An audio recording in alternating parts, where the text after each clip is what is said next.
बात में तो कोई दो राय ही नहीं है कि हम सब पैसा बनाना चाहते हैं। मगर ये समरी जो है ये बड़ी जादू की समरी लगी मुझे तो। समरी का टाइटल है the psychology of money, timeless lessons on wealth, grid and happiness, जिसे लिखा है मॉर्गन हॉसेल ने। जैसा कि समरी का टाइटल है, ये एक्चुअली में टाइमलेस लेसन ही हमें देती है और केवल मनी की साइकोलॉजी ही नहीं बताती बल्कि और भी कई साइकोलॉजिकल लेसन्स हमें देती है। और at the end of the summary ऐसा लगता है जैसे बहुत कुछ हासिल हो गया हो। तो बगैर कोई बहुत ज्यादा भूमिका बनाए मैं आज की बुक समरी की शुरुआत करता हूं। The psychology of money by Morgan Housel. Morgan Housel एक इन्वेस्टर और ऑथर हैं। मॉर्गन एक investment fund, the collaborative fund के पार्टनर भी हैं, जिसे 14 लोगों ने मिलकर शुरू किया था। उन्होंने वॉल स्ट्रीट जर्नल के लिए भी कई आर्टिकल लिखे थे और वो 3 किताबों के ऑथर भी हैं। तो आइए उनके एक्सपीरियंस और उनकी लिखी इस बुक समरी को शुरू करते हैं, the psychology of money by Morgan Housel. अगर आपको इनमें से कुछ चॉइस दी जाए तो आप क्या चूज करना चाहेंगे? एक खूबसूरत बंगला या $3 बिलियन या फिर फ्रीडम या फिर अच्छी रेपुटेशन? क्या आपको लगता है कि आपने लाइफ में काफी पैसा कमा लिया है? क्या आप जानना चाहते हैं कि 84.5 बिलियन कैसे कमाया जाए? अगर ये सारे सवाल आपके दिमाग में घूमते हैं तो फिर ये बुक समरी को पढ़िए और सुनिए। इसमें आपके हर सवाल का जवाब मिलेगा। तो आइए फिर इस पहले चैप्टर से शुरुआत करते हैं, the greatest show on earth. Author Morgan Housel जब कॉलेज में थे तो पैसे कमाने के लिए वैलेट की जॉब किया करते थे। जहां वो जॉब करते थे वो लॉस एंजल्स का एक आलीशान और महंगा होटल था। एक बार वहां एक गेस्ट आया जो अक्सर उस होटल में आया करता था। वो लड़का एक टेक्नोलॉजी एग्जीक्यूटिव था और काफी तेज दिमाग वाला था। सिर्फ 20 साल की उम्र में ही उसने वाईफाई राउटर के लिए एक की कंपोनेंट डिजाइन करके उसे पेटेंट करवा लिया था। उस यंग मिलियनेयर ने कई सारी टेक कंपनीज स्टार्ट की और बाद में उन्हें बेच दिया। वो काफी सक्सेसफुल था लेकिन पैसे के मामले में वो थोड़ा अनलकी था। वो लड़का जहां भी जाता अपने साथ नोटों की गड्डी रखता था और जो भी उसके साथ बात करता उसे वो ये पैसे दिखाता था। वो शराब पीकर बड़ी बड़ी डींगे मारता था। एक दिन उस आदमी ने गाड़ी पार्क करने वाले गार्ड को बुलाया और उसे कुछ नोट देकर पास वाली दुकान में जाने का ऑर्डर दिया। गार्ड को नोट के बदले दुकान वाले ने $1000 के सोने के सिक्के दिए। उस यंग टेक्नीशियन ने उन गोल्ड कॉइन्स का क्या किया होगा? उसने वो गोल्ड कॉइन्स समुद्र में फेंक दिए। उसने अपने दोस्तों को भी बुला लिया और सबने मिलकर वो कॉइन्स समुद्र में ऐसे फेंक दिए जैसे कोई तालाब में पत्थर फेंकता है। उसके कुछ दिनों बाद एक दिन वो यंग मिलियनेयर गलती से एक होटल के लैंप से टकरा गया। मैनेजर ने उसे कहा कि लैंप की कीमत $500 है। तो उस आदमी ने तमाशा खड़ा कर दिया। उसने अपनी जेब से पैसे निकालकर मैनेजर के मुंह पे दे मारे और बोला, ये रहे $5000, अब दोबारा मुझे अपनी शक्ल मत दिखाना।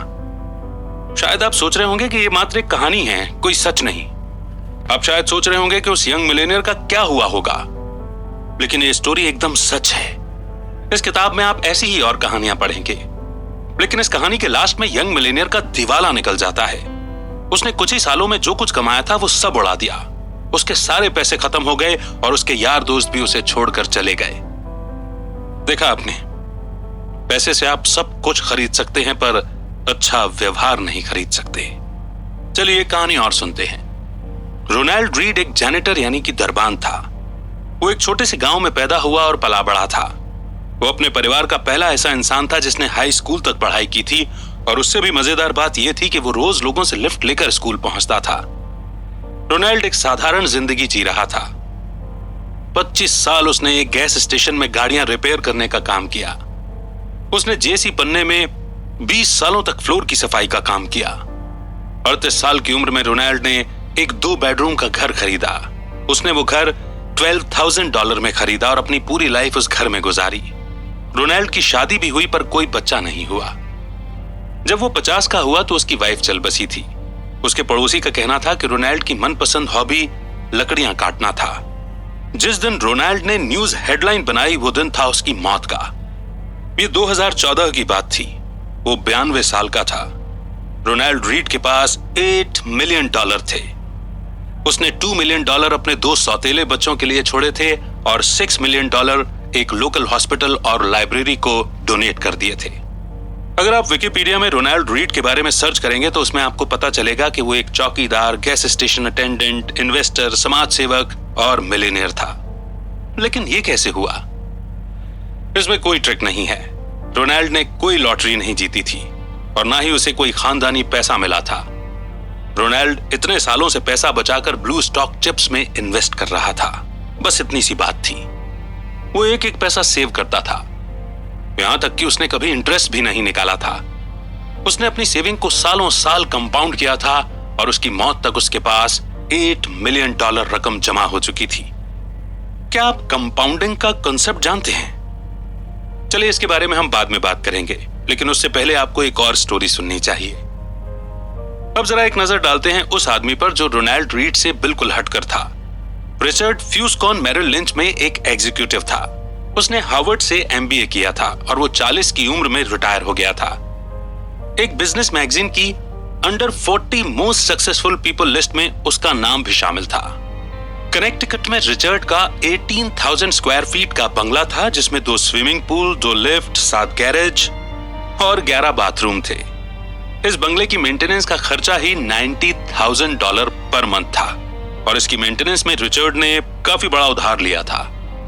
लेकिन फिर उसकी किस्मत ने करवट बदली। 2008 में फाइनेंशियल क्राइसिस आया और रातों रात रिचर्ड फुटपाथ पर आ गया। उसी साल उसने बैंक्रप्सी के लिए फाइल किया। इन दोनों यंग मिलेनियर्स रोनाल्ड रीड और रिचर्ड की कहानी से हमने क्या सीखा? फाइनेंशियल सक्सेस कोई साइंस नहीं है, बल्कि फाइनेंस ही एक ऐसी फील्ड है जहां रोनाल्ड रीड जैसे लोग भी सक्सेस हो सकते हैं। एक हम्बल एजुकेशन और एक्सपीरियंस वाला इंसान सर्जन, आर्किटेक्ट या इंजीनियर नहीं बन सकता, लेकिन फाइनेंस में रोनाल्ड रीड जैसा मामूली आदमी भी काफी बढ़िया अचीवमेंट कर सकता है। फाइनेंशियल सक्सेस एक सॉफ्ट स्किल है जिसे कोई भी सीख सकता है। ये एक यूनिक फील्ड है जहां आपकी नॉलेज से ज्यादा आप कैसे बिहेव करेंगे ये ज्यादा मायने रखता है। फाइनेंस की फील्ड पैसे की साइकोलॉजी समझने का तरीका है। आप चाहे जहां से भी हो, जैसे भी हो, पैसा आपका दिमाग बड़ा बना देता है। बस आपको अलर्ट रहने की और ध्यान देने की जरूरत है। हर कोई अमीर बन सकता है, पर हर कोई हम्बल नहीं होता। इन स्टोरीज और इनसे मिले लेसन के बाद हम आगे बढ़ते हैं और समझते हैं नेक्स्ट चैप्टर को, नेवर इनफ। वैनगार्ड के फाउंडर जॉन सी बोगल ने एक बार एक स्टोरी सुनाई थी। एक बिलियनर के घर पे पार्टी हो रही थी। एक कोने में कर्ट वैंगुएट और जोसेफ हेलर बैठे थे। दोनों अपने होस्ट की इनकम की बात कर रहे थे, जो कि एक हेज फंड मैनेजर था। कर्ट ने कमेंट किया कि उस आदमी की एक दिन की कमाई भी जोसेफ के नॉवल कैश 22 की पूरे साल की बिक्री से भी ज्यादा है। इस पर जोसेफ ने कमाल का जवाब दिया। उसने कहा कि उसके पास वो है जो हेज फंड मैनेजर के पास कभी नहीं होगा, और वो है इनफ। वैसे अभी आपकी सोर्स ऑफ इनकम क्या है? क्या आप बोल सकते हैं कि आपके पास इनफ मनी है? चलिए इन दोनों लोगों की स्टोरी से जानते हैं। रजत गुप्ता कोलकाता का एक गरीब लड़का था। वो एक अनाथ था, लेकिन 45 साल की उम्र में ही वो एक CEO बन गया। रजत दुनिया की जानी मानी कंसल्टिंग फर्म में से एक मैकेंजी के CEO थे। साल 2007 में जब वो कंपनी से रिटायर हुए तो उसके बाद उन्हें United Nations and the world economics forum में एक बड़ी इंपॉर्टेंट पोजीशन मिली। रजत 5 अलग अलग कंपनी के बोर्ड ऑफ डायरेक्टर भी थे। कोलकाता की झुग्गी झोपड़ियों से निकलकर उन्होंने सबसे अमीर बिजनेसमैन बनकर दिखाया। 2008 में रजत गुप्ता की वर्थ $100 मिलियन हो चुकी थी, लेकिन वो अपने पैसे से कभी भी सेटिस्फाइड नहीं हुए। वो एक सेटा मिलियनर बन चुके थे, तो अब उन्हें एक बिलियनर बनना था। वो उस सर्कल में आना चाहते थे। फिर रजत गोल्डमैन सैक्स के बोर्ड ऑफ डायरेक्टर बने। उन्होंने बिलियनर बनने के लिए खुद को आगे बढ़ाया। 2008 में गोल्डमैन सैक्स इकोनॉमिक क्राइसिस के दौर में थी। वॉरेन बुफे ने कंपनी को बचाने के लिए उसमें $5 बिलियन का इन्वेस्ट करने का डिसीजन लिया। एक बोर्ड मेंबर होने के नाते रजत गुप्ता को यह बात पब्लिक से पहले पता चल गई थी। वॉरेन की फंडिंग से बेशक कंपनी के स्टॉक ऊपर जाने के चांस थे। बोर्ड मीटिंग कॉल के 16 सेकंड बाद रजत ने एक हेज फंड मैनेजर राज राजा रत्नम को कॉल किया। यह कॉल कभी भी रिकॉर्ड नहीं हुई थी, पर राज ने तुरंत ही गोल्डमैन के 1,75,000 शेयर खरीद लिए। कई घंटों बाद वॉरेन की डील की खबर पब्लिक तक पहुंची। गोल्डमैन के स्टॉक एकदम से ऊपर चढ़ गए। राज ने कुछ ही घंटों में $1 मिलियन कमा लिए और प्रोसिक्यूटर ने बताया कि रजत ने टोटल $17 मिलियन का प्रॉफिट कमाया। इसे एक इनसाइडर ट्रेडिंग का एक क्लासिक केस माना जाता है। रजत गुप्ता ने अपनी सारी दौलत से हाथ धोया और उन्हें जेल से जाना पड़ा। और साथ ही उन्होंने अपनी रेपुटेशन भी कमाई। रजत के पास पहले से ही 100 मिलियन थे, तो उन्हें $1 बिलियन और क्यों चाहिए थे? उनके पास पहले से ही धन, दौलत, फेम, पावर और फ्रीडम थी, लेकिन लालच में आकर उन्होंने सब कुछ गवा दिया, क्योंकि रजत गुप्ता के पास इनफ का सेंस नहीं था। हम इस स्टोरी से 3 चीजें सीख सकते हैं। पहला लेसन यह है कि सबसे मुश्किल और फाइनेंशियल स्किल है और ज्यादा दौलत को जमा करने से खुद को रोकना। ज्यादा पावर, ज्यादा फेम और ज्यादा पैसे का लालच सेटिस्फेक्शन से ज्यादा एम्बिशन को बढ़ावा देता है। इस पॉइंट पर आकर जब आप आगे नहीं बढ़ते हैं तो आपको लगता है जैसे आप पीछे जा रहे हैं, और फिर आगे बढ़ने के लिए आप बड़े से बड़ा रिस्क लेते हो। मॉडर्न कैपिटलिज्म 2 चीजों में बहुत अच्छा है।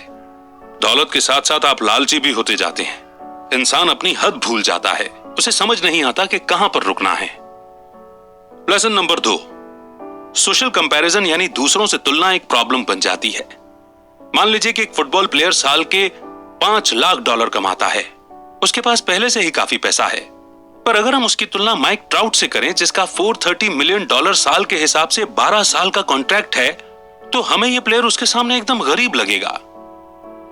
अब मान लो हेज फंड मैनेजर जो कि $36 मिलियन कमाता है, पर 2018 में top 10 highest paid hedge fund managers कम से कम $340 मिलियन साल के कमाते थे, तो हमें ये 36 मिलियन उसके मुकाबले काफी कम लगेंगे। लेकिन अगर टॉप 10 हेज फंड मैनेजर्स जो साल के $340 मिलियन कमा रहे हैं, वो अपनी तुलना अगर टॉप 5 से करें, तो top 5 hedge fund managers $770 million कमाते हैं। और अगर टॉप 5 खुद की तुलना वॉरेन बुफे से करें, जो कि 2018 में उनसे $3.5 बिलियन ज्यादा अमीर हैं, और अगर वॉरेन बुफे जेफ बेजोस के लेवल पर आना चाहें, जिनकी वर्थ 2018 में $24 बिलियन थी, तो यहां देखा आपने कि सोशल कंपैरिजन की दीवार बहुत ऊंची है, कोई भी इसे छू नहीं सकता। अगर आप भी इस खेल में शामिल हो जाओ कि मैं अपने दोस्तों जितना अमीर होना चाहता हूं, तो आप कभी नहीं जीत सकते, क्योंकि जीतने और पैसा कमाने की कोई लिमिट नहीं है। कोई पॉइंट नहीं जहां आपको इनफ लगे और आप सेटिस्फाइड फील करो। जीतने का एक ही तरीका है कि लड़ो ही मत। मान लो कि आपके पास काफी पैसे हैं, चाहे आपके आसपास के लोग और की चाहत में पागल हुए जा रहे हों। लास वेगास के एक डीलर ने एक बार कहा था कि कसिनो में जीतने का एक ही तरीका है, घुसते ही बाहर निकल जाओ। सोचो आप एक एग्जीक्यूटिव विलेज की पार्टी में हैं। आप और आपके दोस्त डिस्कस कर रहे हैं कि कौन सबसे अमीर है, किसके पास सबसे बड़ा घर है और कौन सबसे ज्यादा फेमस है और किसे लोग सबसे ज्यादा पसंद करते हैं। लेकिन आप देखेंगे कि विनर कोई भी एक नहीं होगा। जीतेगा वही जो अपने आप से सेटिस्फाइड है, जो एक छोटे से घर में प्यार करने वाली फैमिली के साथ एक हंसी खुशी की एक खुशहाल जिंदगी जी रहा है। लेसन नंबर 3, कुछ चीजें पैसे, फेम और पावर से बढ़कर होती हैं, चाहे आपके पास एक कितना ही ज्यादा क्यों ना हो। ये बातें रजत गुप्ता ने जेल से छूटने के बाद द न्यूयॉर्क टाइम्स के अपने इंटरव्यू में कही थी। उनसे जब पूछा गया कि उन्होंने इस घटना से क्या सीखा, तो वो ये बोले कि किसी भी चीज से ज्यादा अटैचमेंट मत रखो, चाहे वो आपकी रेपुटेशन हो या आपकी अचीवमेंट हो। ये चीजें कोई मैटर नहीं करती।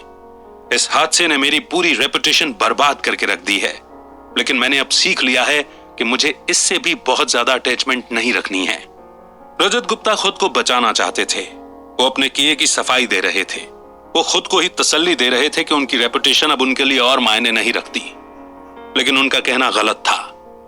रेपुटेशन बेशकीमती है, फ्रीडम बेशकीमती है, परिवार और दोस्त भी बेशकीमती हैं।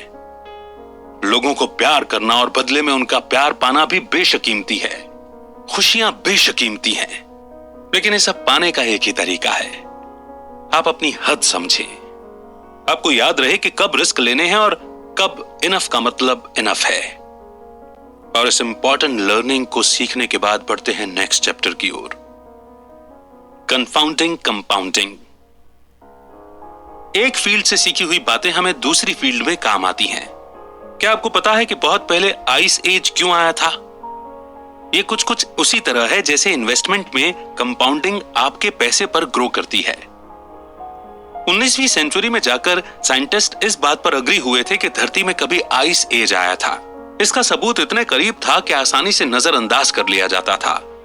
धरती में सिर्फ एक ही आइस एज नहीं आया, बल्कि हमारी पृथ्वी ने 5 आइस एज देखे हैं, जिनकी डेट का हम आज एक्यूरेट अंदाजा लगा सकते हैं। क्या आप सोच सकते हैं कि पूरी दुनिया को बर्फ से कवर करने, बर्फ पिघलने और फिर बर्फ से ढकने पर कितनी एनर्जी की जरूरत पड़ेगी? तो यह घटना 5 बार हो चुकी है, लेकिन आइस एज आया ही क्यों? आइस एज के पीछे की वजह क्या है? इसके बारे में बहुत सी थ्योरीज हैं। एक थ्योरी के हिसाब से माउंटेन रेंज में हलचल होने की वजह से क्लाइमेट में चेंज आया। एक दूसरी थ्योरी कहती है कि आइस धरती का नेचुरल वातावरण है जिसमें ज्वालामुखी फटने से बदलाव आया है। हालांकि ये थ्योरी सिर्फ एक आइस एज को एक्सप्लेन करती है, न कि 5 को। 1900 की शुरुआत में एक सर्बियन साइंटिस्ट मिलुतिन मिलानकोविक ने सोलर सिस्टम में धरती की पोजीशन को स्टडी किया और वो इस नतीजे पर पहुंचा कि सूर्य और चंद्रमा की ग्रेविटेशनल ताकत का प्रभाव पृथ्वी की धुरी पर पड़ता है। मिलानकोविक ने कहा कि कई बार ऐसा भी होता है कि पृथ्वी अपनी धुरी पर कुछ ज्यादा ही झुक जाती है, जिससे इसे नॉर्मल से ज्यादा सोलर रेडिएशन मिलता है। पृथ्वी के हेमिस्फीयर में आने वाले बदलाव के चलते बहुत ज्यादा ठंड हो गई, जिससे पूरी पृथ्वी बर्फ की मोटी चादर से ढक गई थी। व्लादिमीर कोपिन, जो कि एक रशियन मीटेरोलॉजिस्ट है, उन्होंने इस थ्योरी में एक कंडीशन जोड़ी है। उन्होंने कहा कि एबनॉर्मल टिल्ट की वजह से धरती पर गर्मियों के मौसम में भी ठंड बढ़ गई थी। ये उस तरह की गर्मी थी जिसमें इतनी गर्मी नहीं होती कि पूरी बर्फ को पिघला सके। गर्मियों के बाद भी धरती के कुछ हिस्से बर्फ से ढके रहे, जिससे बर्फ को आने वाली सर्दियों में भी टिके रहने में आसानी हुई। साल दर साल इसी तरह बर्फ के ऊपर बर्फ की परतें जमा होती रहीं, जब तक कि पूरी पृथ्वी बर्फ से ढक नहीं गई और इस तरह आइस एज आया। समझा आपने? कंपाउंडिंग का कॉन्सेप्ट भी कुछ ऐसा ही है। मान लो आपने अपनी एनुअल सैलरी का 10% इंडेक्स फंड में जमा करना शुरू किया और आपकी एनुअल इंटरेस्ट रेट 10% है, तो अगले साल आपके पास आपकी सैलरी का 10% इंटरेस्ट रेट के साथ होगा। फिर आप 2022 तक अपनी सैलरी का 10% जमा करते गए। हर साल आप 10% जोड़ रहे हैं और हर साल आपका 10% इंटरेस्ट रेट भी ग्रो कर रहा है। अगर आप इस पैसे को अगले 10 साल तक नहीं निकालते हैं तो आप मिलियनेयर बन जाएंगे। आइस एज भी धीरे धीरे बर्फ के जमा होने से आया। कंपाउंडिंग ऑफ इंटरेस्ट का मतलब भी यही है, धीरे धीरे पैसा जमा होना। क्या आपको पता है कि वॉरेन बुफे सिर्फ 10 साल की उम्र से ही इन्वेस्ट करते आ रहे थे? उन्होंने कभी भी अपने इंटरेस्ट का पैसा नहीं निकाला। उन्होंने कई सालों तक ये पैसा जमा होने दिया और जब वो 89 के हुए तो उनके पास $84.5 बिलियन था। ये उनके डिसिप्लिन और 8 दशकों के कंपाउंडिंग का नतीजा था। अगर आप कैलकुलेट करें तो वॉरेन बुफे ने अपने 50वें जन्मदिन के बाद ही 84.5 बिलियन कमाया। ये सब कंपाउंडिंग के पावर का कमाल है। इस इक्वेशन के बारे में सोचिए। 8 + 8 + 8 + 8 + 8 + 8 + 8 + 8 + 8 = 72। ये जोड़ है। लेकिन जब आप 8 को 8 से ही 9 बार मल्टीप्लाई करेंगे तो क्या होगा?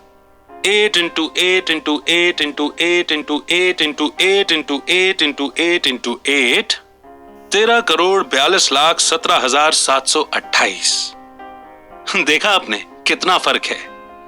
वॉरेन जब 20 या 30 के थे तो वो अपना पैसा यूं ही खर्च नहीं करते थे और उन्होंने 60 या 70 का होने तक इन्वेस्टिंग नहीं छोड़ी। वो लगातार इन्वेस्ट करते गए। उन्होंने 25 सालों तक पैसा जमा किया।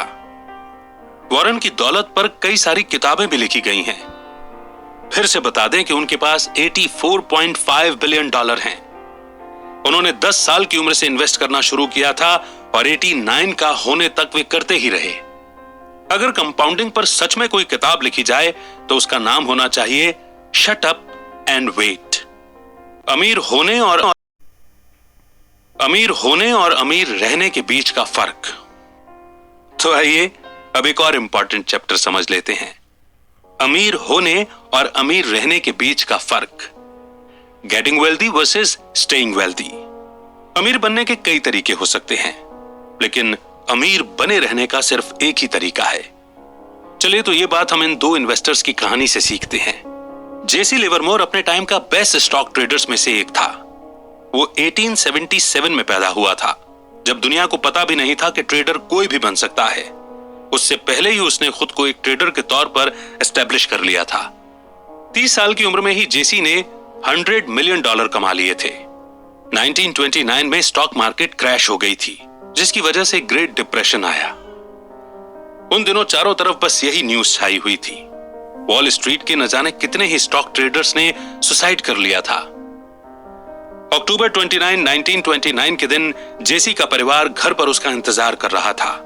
उसकी वाइफ और 2 बच्चे दरवाजे पर खड़े होकर उसके आने की राह देख रहे थे और उसकी मदर इन लॉ बेडरूम के अंदर बैठकर रो रही थी। जेसी घर पहुंचा, वो शॉक में था, पर इसलिए नहीं कि उसका दिवालिया निकल चुका था। उसने अपनी वाइफ को पूरी बात बताई। हुआ यूं था कि जेसी ने शर्त लगाई थी कि स्टॉक मार्केट नीचे आएगा और उसका अंदाजा एकदम सही निकला और वो करोड़पति बन गया। उस दिन अक्टूबर 29 को उसने $3 बिलियन पैसे कमाए थे। जब हर कोई ये शर्त लगा रहा था कि स्टॉक के रेट ऊपर जाएंगे, तो उस वक्त जेसी ने भविष्यवाणी कर दी थी कि स्टॉक मार्केट नीचे गिरेगा। बस फिर क्या था, वो शर्त जीत गया और रातों रात बिलियनियर बन गया था। पर अब्राहम जर्मांस्की के साथ कुछ अलग किस्सा हुआ। अब्राहम एक अमीर रियल एस्टेट डेवलपर था। 1920 यानी कि 1920 के दौरान वो मिलियनियर बन चुका था। बाकी ट्रेडर्स की तरह अब्राहम ने भी काफी बड़ी शर्त लगाई थी कि स्टॉक मार्केट ऊपर चढ़ता रहेगा। स्टॉक मार्केट क्रैश के कुछ ही दिनों बाद अब्राहम गायब हो गया था। दरअसल उसने सुसाइड कर लिया था। अब फिर से जेसी लिवरमोर पर आते हैं और उसकी स्टोरी पूरी करते हैं। 1929 की क्रैश के बाद जेसी ओवर कॉन्फिडेंट और अनस्टॉपेबल हो गया। वो एक के बाद एक बड़ी बड़ी शर्तें लगाता चला गया और जीतता गया। जेसी को यूं लगा कि जैसे वो हमेशा ही जीतता रहेगा। लेकिन 1933 में उसने स्टॉक मार्केट में अपना सारा पैसा गंवा दिया। जेसी भी कुछ दिनों के बाद गायब हो गया और उसने खुद की जान ले ली। जो चीज अब्राहम के साथ हुई थी वही 4 साल बाद उसके साथ भी हुई। अब्राहम की तरह वो भी सुसाइड करने पर मजबूर हो गया था।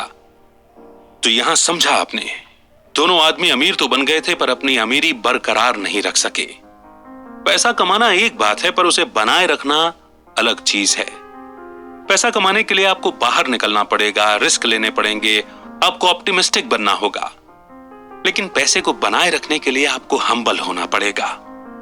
आपको यह बात याद रखनी होगी कि किसी भी वक्त, किसी भी सेकंड आपकी सारी दौलत छिन सकती है, क्योंकि जिंदगी ऐसी ही है। यहां कब क्या होगा ये कोई नहीं जानता। कभी आप एकदम टॉप पे आएंगे तो कभी एकदम बॉटम पर। पैसे को बनाए रखने के लिए आपको सोच समझकर पैसे का इस्तेमाल करना सीखना होगा। और यह भी एक फैक्ट है कि पैसा मेहनत से कमाया जाता है, पर इसे कमाने में किस्मत का भी बड़ा हाथ होता है। जिंदगी में हमेशा याद रखिए कि सक्सेस हमेशा रहने वाली चीज नहीं है। लाइफ में हार और नाकामयाबियां दोनों मिलेंगी। बीते कल की सक्सेस आने वाले सुनहरे कल की गारंटी नहीं दे सकती है। अब हम वॉरेन बुफे के पास वापस चलते हैं और देखते हैं कि उन्होंने 70 साल से अपनी वेल्थ को कैसे मेंटेन करके रखा हुआ है। उन्होंने अपना पैसा 10 सालों के लिए इन्वेस्ट किया और 1 दशक से भी ज्यादा तक कंपाउंड होने दिया और 89 की उम्र में उनके पास $84.5 बिलियन थे। वॉरेन को इन्वेस्टिंग आती है। उन्हें पता है कि इन्वेस्टिंग के लिए कौन सी कंपनीज बेस्ट रहेंगी। उन्हें यह भी पता है कि सबसे सस्ते स्टॉक्स कौन से हैं और वो सबसे ज्यादा इफेक्टिव मैनेजर्स को जानते हैं। और इसी तरह से वो एक अमीर आदमी बने। लेकिन ध्यान देने वाली बात है कि वॉरेन ने अपनी वेल्थ कुछ इस तरह से बनाए रखी। वो किसी के बहकावे में नहीं आए। उन्होंने 14 रिसेशंस भी झेल लिए पर कभी भी घबराकर अपने स्टॉक्स नहीं बेचे। उन्होंने अपनी रेपुटेशन दांव पर नहीं लगाई। उन्होंने खुद को किसी एक स्ट्रेटजी, एक ओपिनियन या एक पासिंग ट्रेड तक ही सीमित नहीं रखा। उन्होंने कभी भी क्विट नहीं किया और ना ही रिटायर हुए। 65 साल के बाद भी वो कंपाउंडिंग करते रहे और इस तरह वॉरेन सरवाइव कर गए।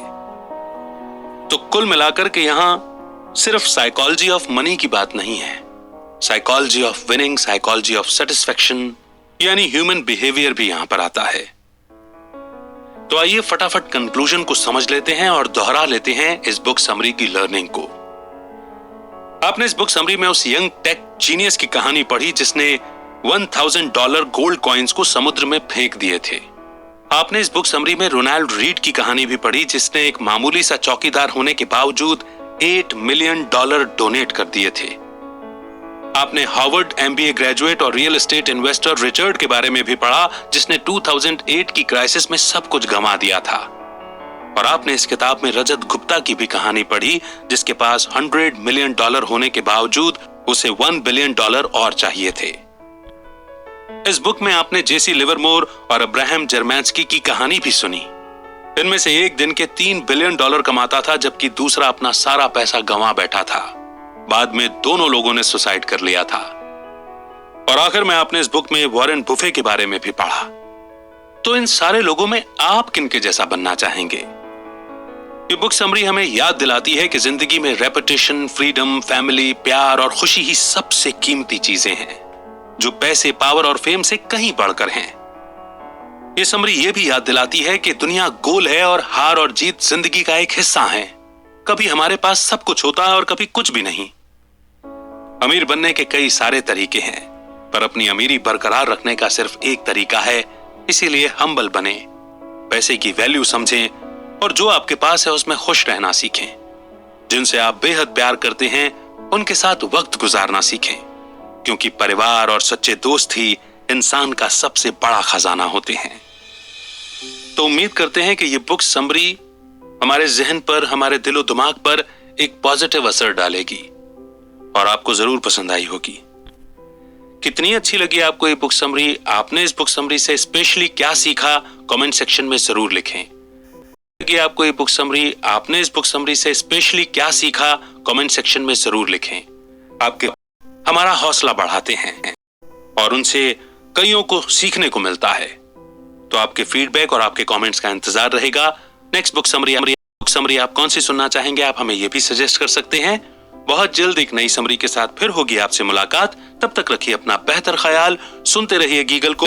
फाइनली अगर आप इस समरी के एंड तक पहुंच गए हैं तो कॉन्ग्रेचुलेशंस।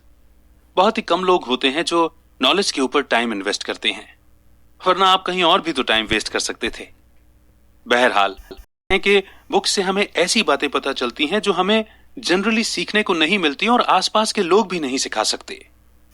इंडिया का अपना इंडियन प्लेटफॉर्म हो बुक समरीज का, जहां कोई बैरियर ना हो और जहां एक मजदूर से लेकर एक करोड़पति बिजनेसमैन सभी बेस्ट आइडियाज सुन रहे हों और अपनी ग्रोथ के साथ साथ इंडिया को भी ग्रो कर रहे हों।